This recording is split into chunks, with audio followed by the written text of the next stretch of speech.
तर फ्रेंड, ह्या व्हिडिओमध्ये आपण डिस्कस करणार आहे, मी प्रसाद PS ट्रेडिंगमध्ये आपण असं डिस्कस करणार आहे आता की आज जी न्यूज आली होती ऑलमोस्ट HDFC बँकमध्ये न्यूज आली होती की HDFC बँक ऑलमोस्ट 4%चा गॅपअप झाला, त्यानंतर वन डायरेक्शन खाली आलेला बघायला भेटला आहे. ओके, तर जनरली काय होत असते की ज्यावेळी मार्केट चालू असतं किंवा बिफोर मार्केटच्या आधी कोणत्याही अशा न्यूज येतात मार्केटमध्ये, त्याचा जो इम्पॅक्ट आहे हा इम्पॅक्ट मार्केटवरती अशा प्रकारे क्रिएट करतो की HDFC बँक जो की टॉप वेटेज कंपनी आहे, जी निफ्टीमध्ये पण जास्त वेटेज क्रिएट करते आणि सोबतच बँक निफ्टीमध्ये पण त्याचं वेटेज आहे ते जास्त आहे. आता याचा परिणाम काय झाला की न्यूज काय आली पहिल्यांदा ते बघून घेऊया. की न्यूज अशी आली होती की HDFC बँकमध्ये जवळपास जे MSCIचा जो इंडेक्स आहे, ओके, तर त्यांनी काय बोलले की त्यांनी असं कन्सिडर केलं की 3.8 त्यांचं पहिल्यांदा वेटेज आहे, तिथून त्यांनी मे बी वाढवतील. ओके, मे बी असा अर्थ आहे, मे बी त्यांनी सांगितलं आहे की मे बी त्यांनी 7.2 किंवा 7.5पर्यंत त्यांनी काय करणार आहे, त्याचं वेटेज वाढवणार आहे. तर जनरली असं काहीतरी न्यूज आली मार्केटमध्ये, तर त्याचा परिणाम असा झाला की त्यानं त्याचं प्राइसिंग करायला स्टार्ट केलं आणि मार्केट डायरेक्टली गॅपअप झाला. तर याच्यामुळं काय झालं की याच्यामुळं त्याच्यामध्ये काय होणार आहे की ओव्हरऑल त्या HDFC बँकच्या जो स्टॉकमध्ये ऑलमोस्ट 3.2 बिलियन किंवा याच्यामध्ये 4 बिलियनपर्यंत इन्फ्लो येऊ शकतोय असं त्यांना वाटतं आहे. आणि त्याला रिॲक्ट करायसाठी मार्केटमध्ये आज HDFC bank already all time हायला गेला, जो की ऑलमोस्ट जर का तुम्ही चार्टवरती बघायला गेला तर 2021 पासूनचा तो ऑल टाईम हायचा ब्रेकआउट आहे.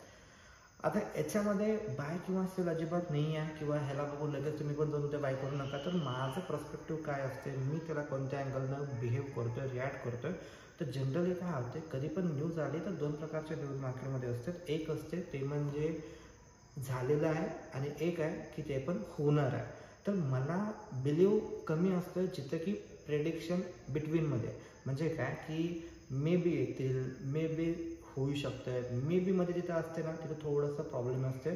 आता ह्याच्या आधी पण असं झालं होतं, जवळपास कोविडच्या टाईममध्ये असं झालं होतं की फायझरचे जे हे होते CEO त्यांनी अनाऊन्स केलं की आम्ही वॅक्सिन तयार केलं आहे असं म्हणले. त्यानंतर मार्केट गॅपअप आला, त्यानंतर त्यांनी बोललं की आम्ही प्रोसेसमध्ये आहे, त्यानंतर मार्केट फायझरचा जो स्टॉक होता तो पडला.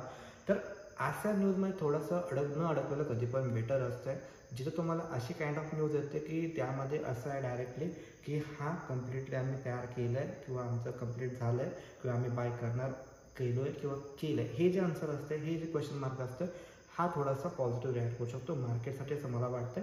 आणि त्या प्रकारे आपण त्याला काय करू शकतो, रिॲक्ट करू शकतो. आता इथं जर का आपण ह्या केसमध्ये बघायला गेलो तर ह्यामध्ये काय आहे, बिटवीन कंडिशन आहे, मे बी करणार, मे बी नाही करणार, याच्यावर नो सिच्युएशन आहे. ओके, आज करणार बोलले, उद्या त्याला परत त्यांनी सपोज काहीतरी बोलले की आम्ही करणार होतो पण पोस्टपोन केलो, काहीतरी झालं, प्रॉब्लेम आला, असं तसं काहीतरी झाले, तर त्यामध्ये पुरा रिटेलरची काय होतील तुम्हाला माहीत आहे, बरोबर आहे. आता याच्यामध्ये काय करायचं आहे, जर का तुम्ही चार्टला बघायला गेला तर चार्टवरती टेक्निकलवर जर का आपण आलो तर मार्केट ऑल टाईम हायचं कन्सॉल्टेशन पिरियडनंतर ब्रेकआउट आहे. बट जो ब्रेकआउट आहे हा ब्रेकआउट सस्टेनेबल असू शकतो का, याच्यामध्ये क्वेश्चन मार्क आहे. बिकॉज दोन कारण आहेत. पहिलं तर एक कारण त्याचा टेक्निकल, तुम्ही असते त्याची कॅन्डल बघा, कॅन्डल कोणत्या प्रकारची बनले त्याला बघा आणि त्यामध्ये कमेंट करा की कोणत्या प्रकारची कॅन्डल आहे. तर ही कॅन्डल जनरली मी प्रेफरेबल नाही करत आहे अशा कॅन्डलला प्लॅन करायला. आणि सेकंड गोष्ट ही आहे की जर का तुम्ही निफ्टीला कन्सिडर करायला गेला, निफ्टीला बघायला गेला तर निफ्टी जो आपला आहे तो ऑलरेडी ऑल टाईम हायला गेला आहे, ऑलमोस्ट ऑल टाईम हाय नवीन एक क्रिएट करते आहे. पुलबॅक पण त्याच्यामध्ये आलेला नाही आहे आणि कंटिन्यूस स्ट्रेट वर चाललं आहे. कुठेही पण गोष्ट जर का अशी सरळ वर चालली तर थोडंसं भीती मनामध्ये येते की पडलं तर तसंच स्पीडनं ते पडत असते. ओके, तर हा एक सिनारिओ आहे. सेकंड सिनारिओ जर का HDFC बँकमध्ये बघायला गेला तर ज्यावेळी HDFC बँक त्या एरियामध्ये गेला त्यावेळी व्हर्टिकल त्यामध्ये फॉल आला होता. त्यानंतर जर का तुम्ही अजून ग्लोबल सिनारिओ बघायला गेला तर FIs काय करत चालत, FIs हेवीली बाईंग करत चाललेत.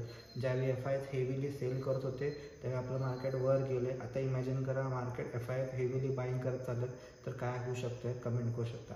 त्यानंतर सेकंड थिंग जर का तुम्ही बघायला गेला निफ्टीमध्ये तर निफ्टी जो आपला आहे हा ऑलमोस्ट ॲज पर टेक्निकल जो ओव्हर बॉट कंडिशनमध्ये आपला जे मार्केट आहे ते गेलेलं आहे.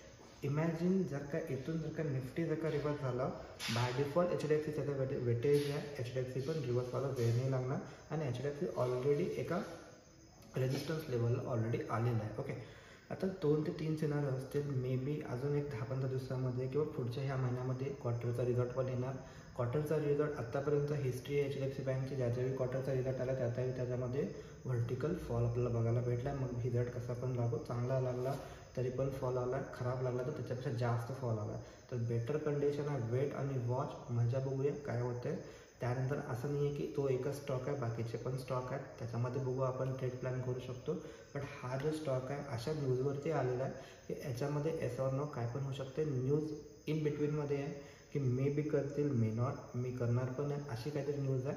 तर असं काय काय तुम्हाला कधी पण वाटलं, असा सिनारिओ कधी पण आला ना मार्केटमध्ये, तर जनरली बेटर टू वेट. कारण की आता ज्या जणांनी एकदम गॅपअप, मोठा गॅपअप झाला, 4% ऑल टाईम हायला गेला, आता तर वर सुटणार, वरती जाणार, मोठा इयरचा ब्रेकआउट दिला, या सगळ्या गोष्टी बघून ज्यांनी पण बाय केले असतील तर प्रॉपर ते लोक आज अडकलेत. कारण की टॉप लेवलला बाय केल्यानंतर मार्केट बघा तुम्ही डाऊन साईडला आला आहे. ओके, तर असं नाही म्हणायचं मला की ते आता अप जाणार नाही. HDFC बँक चांगली क्वालिटी बँक आहे, पण अप जाऊ शकते, काय अडचण नाही आहे. बट सरळ वरती गेलं, डायरेक्टली तोडलं, मे बी ते स्ट्रॉंग अपसाईड जाईल, मे बी खाली येईल. Okay, but better way to wait, consolidate करू दे किंवा थोडंसं पुल बॅक येऊ दे, एका चांगल्या लेवलला आला तर आपण त्याच्यामध्ये प्लॅन करू शकतो.